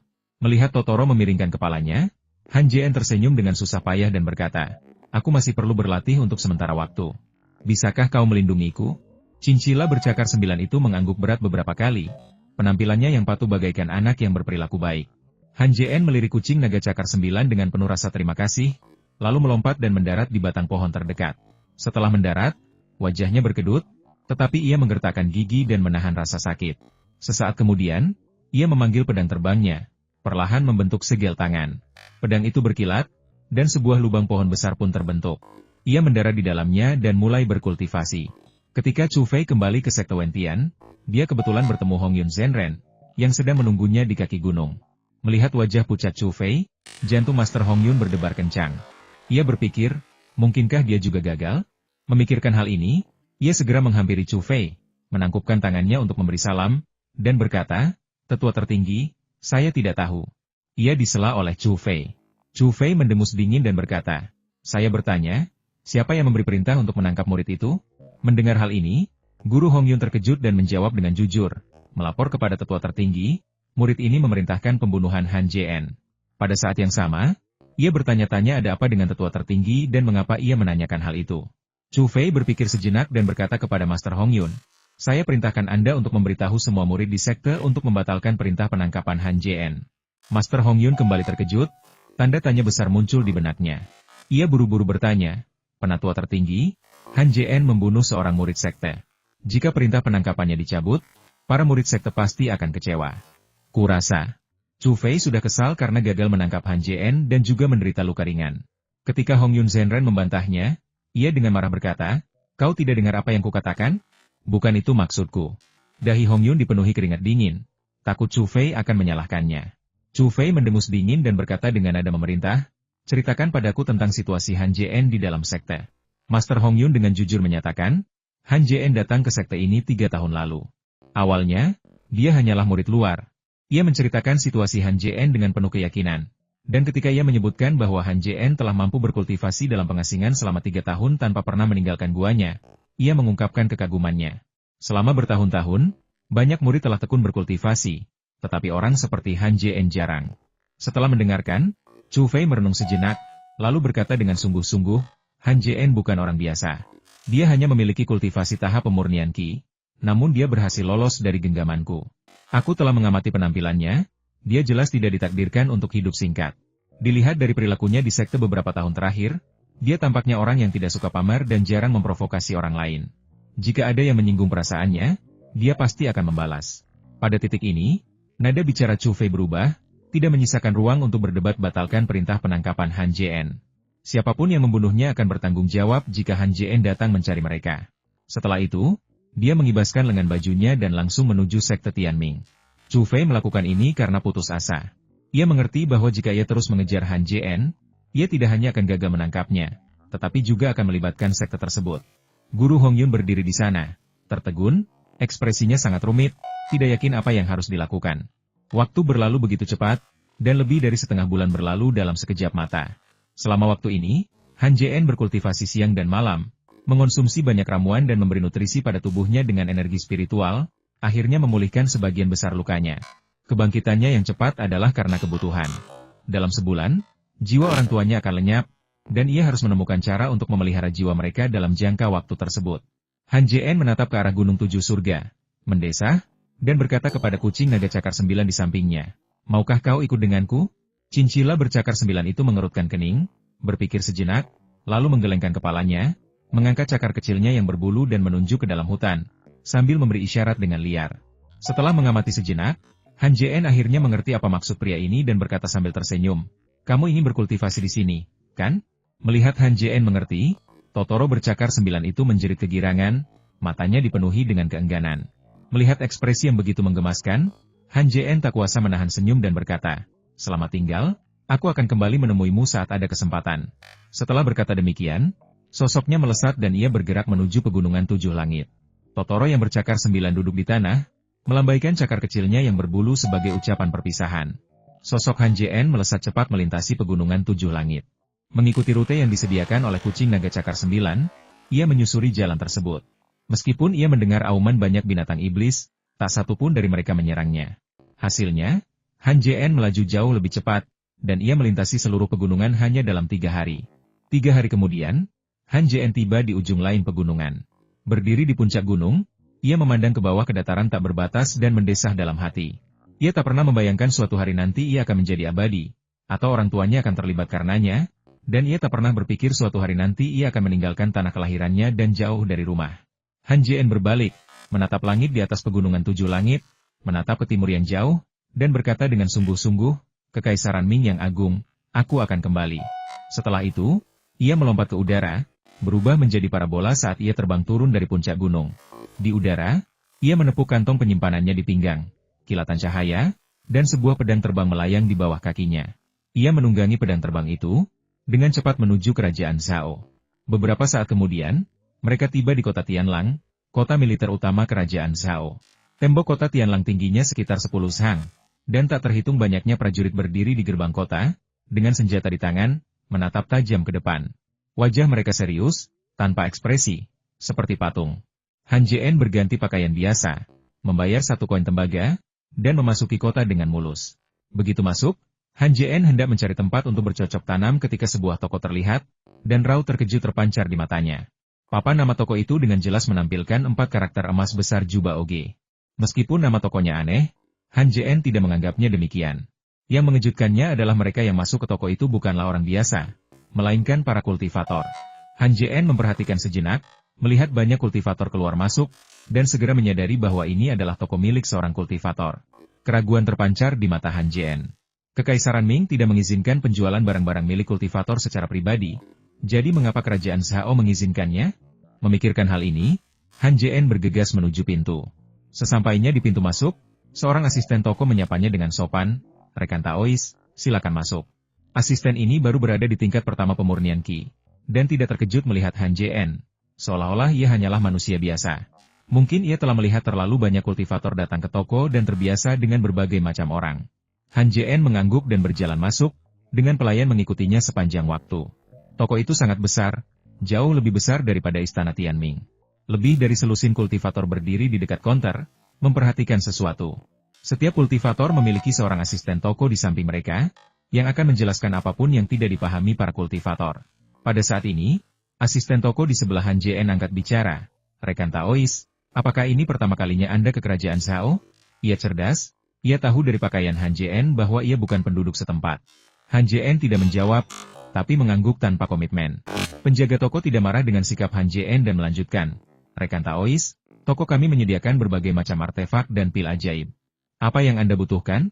Toko itu dikelilingi lemari-lemari kayu kecil yang tak terhitung jumlahnya. Masing-masing berisi barang dengan label yang merinci isi dan harganya. Han Jien melirik ke sekeliling dengan santai. Toko itu penuh sesak, menawarkan semua yang dibutuhkan seorang kultivator tahap pemurnian Qi, termasuk beragam artefak magis, dari yang berkualitas tinggi hingga yang biasa saja. Selain itu, ramuan di sini juga cukup lengkap, termasuk pil pengumpul roh, pil bigu, dan pil pemelihara yuan. Namun, harga pilnya tidak murah. Sebotol pil bigu harganya 1 batu roh, dan Han Jien tidak punya 1 batu roh pun, jadi ia bahkan tidak mampu membeli 1 pil bigu pun. Karena mengira pil bigunya sudah tidak banyak lagi di tas penyimpanannya, Han Jien bertanya dengan santai, "Apakah kamu hanya berjualan di sini, dan tidak menerima imbalan apapun?" Mendengar ini, si pemilik toko berhenti sebentar, lalu bertanya, "Rekan Taois, apakah Anda ingin menggadaikan sesuatu, atau menjual sesuatu?" Han Jien tidak punya apapun untuk digadaikan, jadi dia bertanya, "Bagaimana kalau saya menjualnya?" Si penjual menjawab, "Kalau Anda ingin menjual sesuatu, Anda perlu menaksirnya dulu. Baru setelah penaksiran selesai, kami bisa memberi Anda harga." Han Jien mengangguk dan bertanya, "Apakah kamu menginginkan semuanya?" Sang penjaga toko agak bingung dan bertanya, "Apa yang ingin dijual oleh rekan Taois?" "Sebuah jimat," kata Han Jien. Penjaga toko kembali terkejut. Banyak kultivator datang ke sini untuk menjual barang-barang, biasanya bahan-bahan seperti herba spiritual, kertas kuning, dan kulit binatang iblis. Ini pertama kalinya ia melihat seseorang menjual barang jadi. Awalnya, ia tidak menganggap serius Han JN. Menurutnya, barang bagus apa yang bisa dimiliki oleh seorang murid pemurnian Ki tingkat 5 seperti Han JN? Namun setelah mendengar kata-kata Han JN, sikap penjaga toko menjadi lebih hormat. Ia bertanya, "Rekan Taois, apakah itu jimat yang sudah jadi?" Han JN mengangguk dan mengeluarkan suara melalui lubang hidungnya. Wajah pelayan itu berseri-seri karena gembira, dan ia berkata, "Kalau begitu, ikut saya ke lantai 2. Ada penilai di lantai atas yang bisa membantu Anda menilai." Sambil berbicara, ia memberi isyarat agar pelayan itu melanjutkan. Han JN tidak bergerak, tetapi berkata, "Jimat itu ada pada temanku. Aku akan kembali dan mengambilnya." Sekilas kekecewaan terpancar di mata pelayan itu, namun dia tetap berkata dengan sopan, "Tidak apa-apa, Anda selalu diterima di toko kami." Setelah meninggalkan pavilion harta karun, Han JN menemukan sebuah penginapan. Saat memasuki kamarnya, ia menyusun susunan sederhana dan mengeluarkan segenggam besar kertas kuning dari tas penyimpanannya, lalu membentangkannya di atas meja. Kemudian, ia mengeluarkan segel giok surgawi dan menempelkannya di atas kertas kuning tersebut. Saat segel itu menyentuh kertas, Han JN tiba-tiba berhenti. Raut keraguan terpancar di wajahnya. "Jika aku menggunakan jimat seperti itu untuk ditukar dengan batu roh, orang-orang pasti akan mencurigaiku. Tapi jika aku tidak menukarnya, aku tidak akan bisa membeli pil bigu. Jika pilku habis, aku harus makan. Aku tidak bisa makan setiap hari." Setelah berpikir lama, Han JN memutuskan untuk membuat beberapa jimat terlebih dahulu, lalu pergi setelah menjual pil bigu. 1 jam kemudian, Han JN kembali ke Juba Oge, dan kali ini dia disambut oleh asisten toko yang sama. Begitu melihat Han JN datang, pelayan itu buru-buru berkata, "Rekan Taois, silakan naik ke atas." Han JN mengangguk dan segera naik ke lantai 2. Lantai 2 jauh lebih kecil daripada lantai pertama, dan perabotannya menyerupai kamar tamu, jelas merupakan tempat untuk menerima para kultivator. Begitu Han JN masuk, seorang kultivator parubaya berjubah tau biru keluar. Ia melirik Han JN dengan acuh tak acuh, melambaikan lengan bajunya kepada pelayan, dan berkata, "Silakan pergi." Setelah pelayan itu pergi, biksu berjubah biru bertanya, "Apa yang ingin Anda nilai?" Han JN mengamati orang itu dengan indera ilahinya dan melihat bahwa orang itu baru mencapai tingkat ke-9 pemurnian Ki. Merasa sedikit lega. Ia mengeluarkan mantra bola api dari tas penyimpanannya dan menyerahkannya kepada orang itu, sambil berkata, "Berapa harga jualnya?" Jimat yang diberikan kepadanya adalah jenis yang dibuat dengan segel giok dao surgawi. Tanpa aneh, tetapi kekuatannya luar biasa. Han JN awalnya ingin membuat jimat, tetapi ia memiliki waktu terbatas dan tidak dapat membuat banyak jimat dalam sehari. Lagi pula, jimat biasa tidak laku dengan harga tinggi. Setelah mengambil jimat itu, kultivator berjubah biru menatap Han JN dengan ekspresi bingung dan bertanya, "Apakah ini juga jimat?" Ekspresi Han JN tetap tidak berubah saat dia mengangguk dan berkata, "Apakah ada aturan bahwa jimat tidak boleh seperti ini?" Kultivator berjubah biru itu mengerutkan kening, mengamati Han JN sejenak. Melihat Han JN tidak tampak seperti orang yang datang untuk membuat masalah, ia mulai memeriksa jimat itu dengan serius. Sambil mengamatinya, ia berkata, "Dilihat dari polanya, itu pasti versi miniatur dari mantra bola api. Jimat semacam ini terlalu umum, kultivator pemurni Ki manapun bisa membuatnya. Jimat ini tidak berharga." Setelah itu, ia melemparkan jimat itu kepada Han JN dan berbalik untuk pergi. Han JN mengambil jimat itu dan berkata, "Kamu bahkan belum melihatnya, bagaimana kamu tahu itu tidak berharga?" Biksu berjubah biru itu tidak menoleh, tetapi langsung berjalan ke pintu samping sambil berkata dengan acuh, "Tanpa melihat pun, aku tahu jimat itu tidak berguna." Ekspresi Han JN menegang. Ia menyalurkan energi spiritual ke dalam jimat itu, dan dengan suara pelan, jimat itu menyala, menghasilkan bola api merah. Seketika, suhu di ruangan itu meningkat tajam. Kultivator berjubah biru itu tiba-tiba berhenti dan berbalik. Ketika ia melihat bola api merah melayang di depan Han JN, pupil matanya mengerut, dan ia berseru, Ini. Dia telah melihat banyak sekali jimat bola api kuning, tetapi ini pertama kalinya dia melihat bola api merah seperti ini. Kultivator berjubah biru, seorang penilai, meskipun kultivasinya kurang, memiliki mata yang tajam. Dia segera menyadari energi luar biasa yang terkandung dalam bola api merah. Bola api seperti itu dapat dengan mudah memusnahkan seorang kultivator pemurnian Ki. Jimat ini adalah penyelamat bagi para kultivator pemurnian Ki, dan dia sekarang dipenuhi penyesalan. Harta karun seperti itu ternyata telah diaktifkan oleh pihak lain.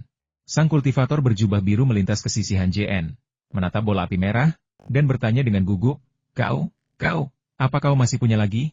Indra ketuhanan Han JN tergerak, dan bola api merah itu berkelebat lalu menghilang. Ia berkata, Bukankah kau bilang benda ini tak berguna?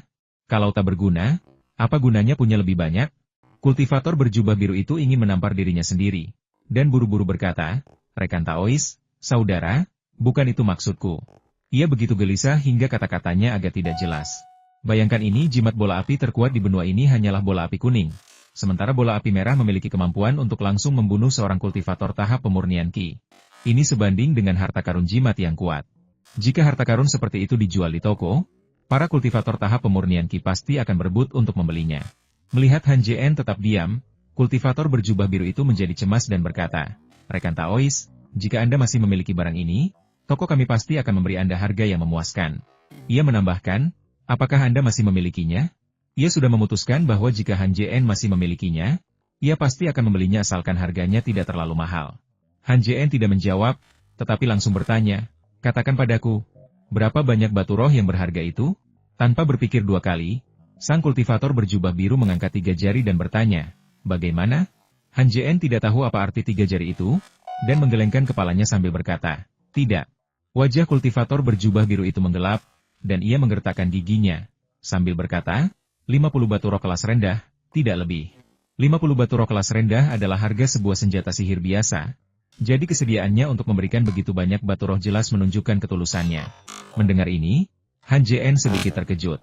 Ia mengira pihak lain hanya akan menawarkan 3 batu roh, tetapi ia salah paham. Namun, ia tetap tidak menyangka pihak lain akan menawarkan uang sebanyak itu, yang menunjukkan bahwa jimat bola api mutan itu memang sangat berharga. Han Jien tidak punya waktu untuk membahasnya lebih lanjut dengan pihak lain. Ia mengeluarkan sebuah jimat dari tas penyimpanannya dan menyerahkannya kepada pihak lain, sambil berkata, "Ini jimat bola api. Apakah Anda ingin menaksirnya?" Kultivator berjubah biru itu tersenyum kecut. Mustahil menilai benda ini kecuali ia menggunakan kekuatan spiritual untuk mengaktifkannya, yang membutuhkan puluhan batu roh. Sebagai seorang penilai, ia cukup berpengetahuan tentang jimat. Jimat bisa terbentuk karena adanya susunan miniatur. Jika susunannya tidak bisa diaktifkan, jimatnya pun tidak bisa terbentuk. Kultivator berjubah biru menerima jimat bola api dari Han Jien, mengamatinya dengan indera ilahi, dan menemukan bahwa jimat itu mengandung kekuatan spiritual yang sangat besar, yang membuatnya merasa tenang. Ia tidak mengambil batu rohnya, melainkan bertanya, "Rekan Taois, apakah Anda punya jimat seperti ini lagi?" Jimat seperti ini sangat langka. Meskipun harga yang ditawarkannya kepada Han Jien tidak tinggi, ia bisa dengan mudah menjualnya kembali setidaknya seharga 100 batu roh di toko. Han Jien menggelengkan kepalanya dan berkata, "Aku memperoleh jimat ini secara kebetulan. Hanya ada 2. Kultivator berjubah biru itu tidak mempercayainya. Karena pihak lain tidak mau menjual, ia tidak mengatakan apa-apa lagi. Ia mengeluarkan 50 batu roh dari tas penyimpanannya dan menyerahkannya kepada Han Jien, sambil berkata, "Jika kau butuh uang di masa depan, kau bisa datang ke sini lagi." Ia memang orang yang cerdas dan tidak berbicara langsung, tetapi ia yakin Han Jien akan mengerti. Han Jien mengangguk tanpa komitmen dan bertanya, "Apakah Anda memiliki harta di istana Anda yang dapat memelihara jiwa?" Kultivator berjubah biru itu berpikir sejenak dan perlahan berkata, "Rekan Taois, benda-benda yang memelihara jiwa sangatlah langka. Benda-benda itu bisa berupa harta karun magis yang kuat atau tanaman unik yang tumbuh di dunia." Ia tidak bertanya kepada Han Jien mengapa ia menginginkan benda-benda ini. Karena telah menjadi penilai selama bertahun-tahun, ia tahu pertanyaan apa yang boleh dan tidak boleh ia ajukan. Han Jien sangat gembira dan buru-buru bertanya, "Rekan Taois, tanaman apa saja yang tumbuh di dunia ini yang dapat memelihara jiwa?" Ia tidak bertanya tentang harta karun magis. Meskipun toko itu memiliki harta karun semacam itu, ia tidak mampu membelinya. Bahkan jika ia tahu bahwa para kultivator itu memilikinya, ia tetap tidak bisa mendapatkannya kecuali ia memberikan sejumlah besar batu spiritual. Jika tidak, mereka tidak akan menjualnya kepadanya. Kultivator berjubah biru, yang berharap Han Jien terus menjual jimat bola api, tidak menyembunyikan apapun. Ia berkata, "Ada 3 jenis tanaman penyembuh jiwa: kayu penyembuh jiwa, rumput penyembuh jiwa, dan bunga penyembuh jiwa." Ia berhenti sejenak, lalu, melihat tatapan penuh harap Han Jien, melanjutkan, "Dari ketiga tanaman ini, 2 yang pertama hampir mustahil didapatkan, tetapi aku pernah mendengar tentang yang terakhir. Konon, sebuah keluarga kultivator hebat di kerajaan Zhao memilikinya." Han Jien diam-diam merasa senang, tetapi ekspresinya tetap tidak berubah saat dia bertanya, "Keluarga kultivator?" Kultivator berjubah biru itu mengangguk dan berkata, "Benar. Kalau tidak salah, keluarga Nalan dari kerajaan Zhao punya sepotong kayu pemelihara jiwa. Aku penasaran, apakah kayu itu sudah terjual?" Setelah Han Jien memperoleh informasi tersebut, dia meninggalkan lantai 2, menukar ke 50 batu roh dengan pil bigu, dan berbalik untuk pergi. Saat Han Jien pergi, Asisten toko yang melayaninya tampak sangat terkejut. Bergumam, biasanya kami melihat banyak kultivator membeli pil bigu, tapi baru kali ini saya melihat begitu banyak sekaligus.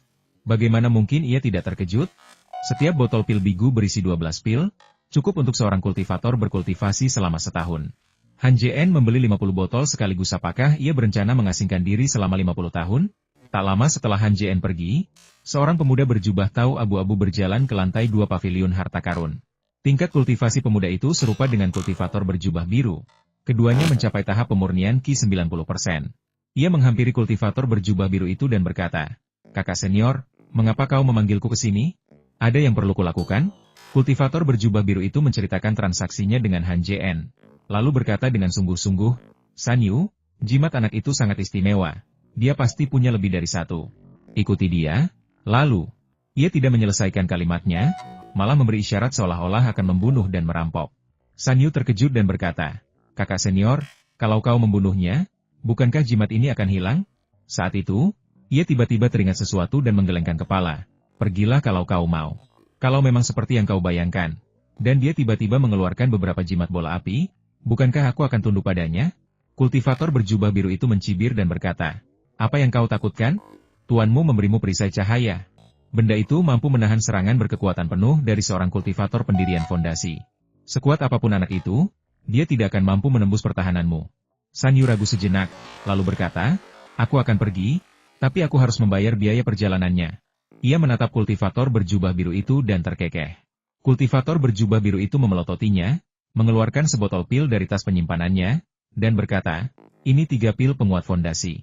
Dikombinasikan dengan yang kuberikan sebelumnya, seharusnya cukup untukmu memperkuat fondasimu." San Yu tanpa basa-basi langsung menangkap botol obat giok putih yang dilempar kepadanya, sambil berkata, "Jangan khawatir. Aku pasti akan menanganinya. Kakak senior, tunggu saja kabar baikku."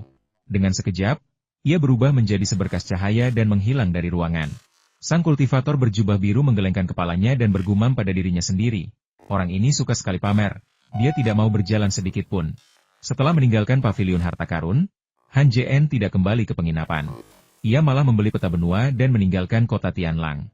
Sesampainya di luar kota, Han Jien memanggil pedang terbangnya dan segera terbang ke arah barat laut, mengikuti arah yang ditunjukkan di peta. Keluarga Nalan berada di sana. Sepanjang perjalanan, Han Jien terus-menerus melepaskan indera ilahinya. Ia merasa gelisah dengan transaksi di paviliun harta karun, takut pihak lain akan menyerang. 1 jam kemudian, Han Jien mendarat di hutan yang sepi dan berkata kepada mereka yang ada di belakangnya, "Keluar! Aku tahu kalian di belakang." Cahaya putih menyambar di hutan, dan San Yu muncul dengan wajah terkejut. Ia bertanya, "Bagaimana kau tahu aku di belakangmu?" Barulah ia menyadari bahwa ia telah ditipu. San Yu menyembunyikan keberadaannya dengan sangat baik, dan Han Jien tidak menyadarinya. Namun, ia mengerti bahwa jika seseorang benar-benar mengikutinya, mereka pasti akan bergerak ke sini. Kata-kata Han Jien sebelumnya hanya dimaksudkan untuk menggertak, tetapi ia tidak menyangka kata-kata itu akan benar-benar memancing seseorang. Melihat San Yu mendekat, niat membunuh terpancar di mata Han Jien.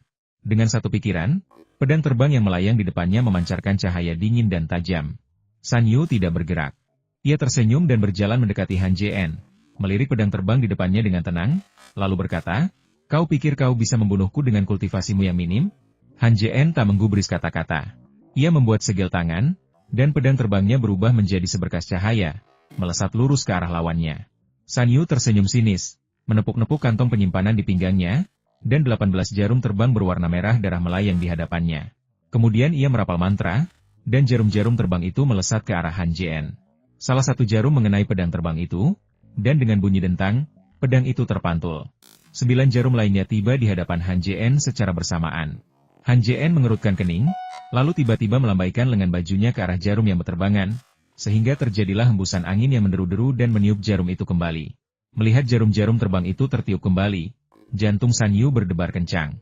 Lawannya jelas baru mencapai tingkat kelima pemurnian Qi. Bagaimana mungkin ia bisa menangkis senjata ajaibnya? San Yu ragu sejenak, lalu dengan cepat membentuk segel tangan, menyerang jarum-jarum terbang itu. Jarum-jarum merah darah itu langsung memancarkan cahaya merah yang menyilaukan sekaligus mengejutkan. Kemudian, San Yu menggumamkan mantra dan berteriak, jarum terbang menjadi garis. Seketika, semua jarum terbang tiba di depannya, berputar sekali, lalu berbaris membentuk garis lurus berwarna merah darah, langsung menuju Han Jien. Han Jien mengerutkan kening, mendengus dingin, dan berkata, "Kau mencari kematian." Ia tiba-tiba mengangkat tangannya dan menunjuk San Yu. San Yu tersenyum lebar. Teknik jarum kebenang terbang ini adalah sihir terkuatnya, yang bahkan mampu menandingi para kultivator tahap awal pendirian fondasi. Ia tak percaya Han Jien mampu menahannya. Melihat Han Jien mengangkat tangan kanannya, senyumnya melebar, dan ia berpikir sinis, "Nak, ini bukan senjata sihir biasa. Sehebat apapun teknik Galemiu, kau takkan bisa menghancurkannya." Saat ia memikirkan ini, ia melihat cahaya putih memancar dari ujung jari Han Jien. Cahaya itu bergerak dengan kecepatan luar biasa, langsung menempel pada jarum-jarum terbang itu. Jarum terbang pertama langsung terpental. Saat cahaya putih itu terbang, serangkaian suara berdentang terdengar, dan semua jarum terbang itu terpental dalam sekejap. Ekspresi San Yu berubah drastis. Ia dengan panik membuat segel tangan, tetapi jarum-jarum yang berterbangan itu tampaknya telah kehilangan semangatnya dan sepenuhnya di luar kendalinya. Keringat dingin mengalir di wajahnya, dan hatinya berdarah ketika ia berpikir, mantra macam apa ini? Mengapa ia memiliki kemampuan menyerang yang begitu kuat? Bahkan sebelum cahaya putih mencapainya, ia merasakan kekuatan mengerikan yang terkandung di dalamnya. Yang lebih mengejutkan lagi, ia merasakan getaran yang memancar dari jiwa di dalam cahaya putih itu. Jelas bahwa mantra ini tidak hanya memiliki kemampuan menyerang yang kuat tetapi juga dapat melukai jiwa dengan parah. Semakin San Yu memikirkannya, semakin ngeri ia. Ia menepuk-nepuk tas penyimpanan di pinggangnya, memanggil perisai putih, dan memegangnya di depannya. Cahaya putih jatuh ke perisai, dan dengan bunyi dentang, cahaya itu menghilang. Perisai itu bergetar hebat, dan retakan segera muncul. Melihat perisai itu retak, wajah San Yu memucat-pucat pasi. Perisai ini, aset terbesarnya, hancur begitu saja. Melihat Han Jien mengangkat tangan kanannya lagi, San Yu kehilangan semangat juangnya dan buru-buru berkata, "Rekan Taois, tunggu sebentar, tolong dengarkan aku." Ia tiba-tiba menyadari bahwa datang untuk membunuh lawannya adalah kesalahan terbesar yang pernah ia buat. Han Jien mengabaikan kata-kata lawan bicaranya. Kultivasi itu berbahaya.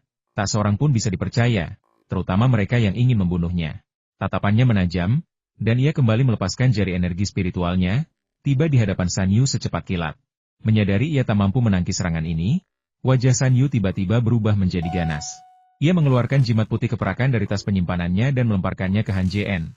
Sambil menggeram, "Karena kau ingin membunuhku, ayo kita mati bersama." Detik berikutnya, seberkas cahaya putih menembus tubuh San Yu. Ia gemetar, jatuh ke tanah, dan tak bernyawa. Jimat itu muncul di hadapan Han Jien dalam sekejap mata, berubah menjadi bola petir seukuran kepalan tangan, berderak dan memercikan petir. Sosok Han Jien berkelebat, muncul 10 kaki jauhnya. Ia mengangkat tangannya dan melepaskan mantra bola api ke arah bola petir. Bola api kuning itu bertabrakan dengan bola petir, dan dengan suara dentuman, bola api itu menghilang. Petir pada bola petir itu hanya sedikit melemah sebelum menyerang Han Jien lagi. Alis Han Jien berkerut, lalu raut kesadaran muncul di wajahnya. Ini bukan jimat, melainkan harta karun jimat ajaib. Kalau tidak, jimat ini tidak akan bisa terus menyerang setelah kematian tuannya. Jimat ini adalah mantra yang dibuat oleh seorang kultivator inti emas, dan dalam keadaan normal, jimat ini memiliki sekitar 30% kekuatan serangan seorang kultivator inti emas. Meskipun kekuatan serangan ini tidak signifikan, membunuh seorang kultivator pemurni ki semudah menghancurkan semut, dan bahkan seorang kultivator pembentukan fondasi pun akan terluka parah saat bertemu dengannya. Lebih lanjut, jimat ini mengandung kesadaran samar. Bahkan jika kultivator yang mengendalikannya mati, jimat ini masih dapat menyerang, selama energi spiritualnya belum sepenuhnya terkuras. Han Jien dengan santai melepaskan bola api, memperlambat bola petir yang datang. Bersamaan dengan itu, ia melepaskan kekuatan spiritual yang sangat besar, membentuk tangan raksasa di depannya untuk menangkap bola petir tersebut. Begitu tertangkap, bola petir itu langsung diselimuti kekuatan spiritualnya, dan aliran petir mengalir ke tubuh Han Jien, menyebabkan sensasi geli, hampir seperti listrik, seolah-olah ia tersambar petir. Lebih jauh lagi, tangan raksasa yang terbentuk dari kekuatan spiritual itu menyusut dengan kecepatan yang mengkhawatirkan dan akan segera menghilang. Ekspresi Han Jien menjadi gelap. Ia segera mengambil segel giok dao surgawi dari tas penyimpanannya, dengan cepat mengisi kembali kekuatan spiritualnya yang terkuras dan menyalurkannya kembali ke tangan raksasa itu. Untuk sesaat, kedua energi itu berimbang, tak satu pun mampu menghancurkan yang lain. Jika ini hanya masalah kelelahan, Han Jien tidak akan pernah melakukan ini. Ia bisa terus merapal mantra. Han Jien menyelimuti bola petir itu dengan energi spiritualnya, berniat menggunakan jimat ini untuk dirinya sendiri. Jimat adalah barang berharga. Jimat dapat digunakan melawan musuh yang kuat untuk menguras kekuatan tempur mereka, atau bahkan membunuh mereka. Han Jien berteriak pelan, melepaskan seluruh energi spiritual di dalam dirinya. Tangan energi spiritualnya langsung mengeras, dan dengan ledakan kekuatan yang tiba-tiba, bola petir itu menjadi tidak bergerak, dan petir di atasnya sedikit meredup. Dalam waktu singkat, bola petir itu meredup, berubah menjadi jimat putih. Dengan pikiran, Han JN menarik jimat di depannya dengan tangan spiritual yang kuat, yang kemudian lenyap. Di tangannya kini terdapat jimat perak, yang penampilannya mirip dengan jimat sihir tetapi warnanya sedikit berbeda. Polanya juga berbeda. Alih-alih desain yang rumit, jimat itu adalah bola petir kecil, yang bergerak dengan cahaya yang tampak nyata. Setelah menyimpan jimatnya, Han JN melirik ke arah dan segera membuat segel tangan. Pedang terbang itu kembali padanya, dan ia pun menaikinya, melayang ke angkasa. Setelah terbang selama 3 hari 3 malam, ia akhirnya tiba di sebuah kota kecil. Menurut peta, melewati kota ini akan membawanya ke keluarga Nalan. Seperti keluarga Zhang dari dinasti Ming, keluarga Nalan juga merupakan keluarga praktisi Tao, dan mereka juga memiliki bisnis di dunia manusia. Keluarga Zhang menjual kuas tulis, tinta, kertas, dan batu tulis, sementara keluarga Nalan terutama berdagang kayu. Han JN menyimpan artefak sihirnya dan segera berjalan menuju kota. Ada sebuah kedai teh terbuka di depan kota, tempat banyak orang duduk dan minum teh. Han JN tidak terlalu memperhatikan kedai teh ini dan hendak melanjutkan perjalanan ketika seorang pria dan seorang wanita lewat berdampingan. Keduanya tampak berusia sekitar 18 atau 19 tahun. Pria itu mengenakan jubah putih, tampan, dengan alis tajam dan mata yang cerah, serta wajah yang seputih wanita. Wanita itu mengenakan gaun merah muda, memiliki wajah oval yang menawan, terutama kulitnya yang begitu halus dan lembut sehingga siapapun yang meliriknya akan terpesona oleh kecantikannya. Tatapan Han JN menyapu kedua pria itu, lalu ia mengerutkan kening. Keduanya adalah kultivator, tingkat kultivasi mereka berada di sekitar tahap awal alam pembentukan fondasi. Dilihat dari arah asal mereka, meskipun mereka bukan dari keluarga Nalan, mereka pasti masih berkerabat. Melihat keduanya memasuki kedai teh, Han JN ragu sejenak, lalu mengikuti mereka. Han JN tahu dalam hatinya bahwa dengan tingkat kultivasinya saat ini, hampir mustahil baginya untuk bergabung dengan keluarga Nalan. Ia bahkan akan diusir. Keluarga Nalan berbeda dari keluarga kultivasi lainnya. Mereka memiliki banyak ahli dalam keluarga mereka, bahkan seorang leluhur tahap inti emas. Kultivator biasa tidak akan berani menyinggung mereka bahkan jika mereka menyusup ke kerajaan Zhao. Sedangkan untuk para kultivator nakal itu, keluarga Nalan sama sekali tidak menganggap mereka serius. Oleh karena itu, Han JN tidak berniat gegabah. Jika ia bisa bertemu seseorang dari keluarga Nalan dan meminta mereka membawanya ke kompleks keluarga, itu akan lebih baik. Jika tidak, ia harus memaksa masuk. Han JN tidak bisa berdiam diri melihat arwah orang tuanya lenyap. Sekalipun peluang mendapatkan kayu pemelihara jiwa hampir nol, ia harus mencobanya. Tentu saja, ia tidak akan mengambil langkah ini kecuali benar-benar diperlukan. Setelah pria dan wanita itu duduk, wanita itu bertanya, "Sepupu, sebenarnya untuk apa kau membawaku ke sini?" Orang luar mungkin tidak mengenali wanita ini, tetapi keluarga Nalan sangat mengenalnya. Ia adalah anggota generasi muda paling berbakat dalam keluarga Nalan. Namanya Nalan Jingyi, dan konon ia memiliki akar spiritual bintang 10. Kecepatan kultivasinya sungguh menakjubkan. Di usia semuda itu, ia telah mencapai tahap pendirian fondasi, dan masa depannya tak terbatas. Semua orang di keluarga memperlakukannya seperti buah hati mereka. Pria yang duduk di hadapan Nalan Jingyi bernama Nalan Feiyang. Akar spiritualnya juga tak kalah menakjubkan, hanya 1 bintang lebih rendah dari Nalan Jingyi. Keduanya bukan hanya sepupu, tetapi juga tumbuh bersama dan memiliki hubungan yang sangat dekat. Perjalanan ini adalah ide Nalan Feiyang. Ia ingin menghadiri pameran dagang, tetapi takut jika ia pergi sendirian dan para tetua keluarga mengetahuinya, ia akan dihukum berat. Oleh karena itu, ia mengajak Nalan Jingyi, karena ia tahu selama Nalan Jingyi bersamanya, bahkan jika keluarga tahu mereka pergi, mereka paling-paling hanya akan memberikan peringatan lisan, tetapi tidak akan menghukum mereka. Nalan Feiyang melirik sekeliling, tersenyum kecil, dan berkata, "Apalagi yang bisa kita lakukan selain menghadiri pameran dagang?"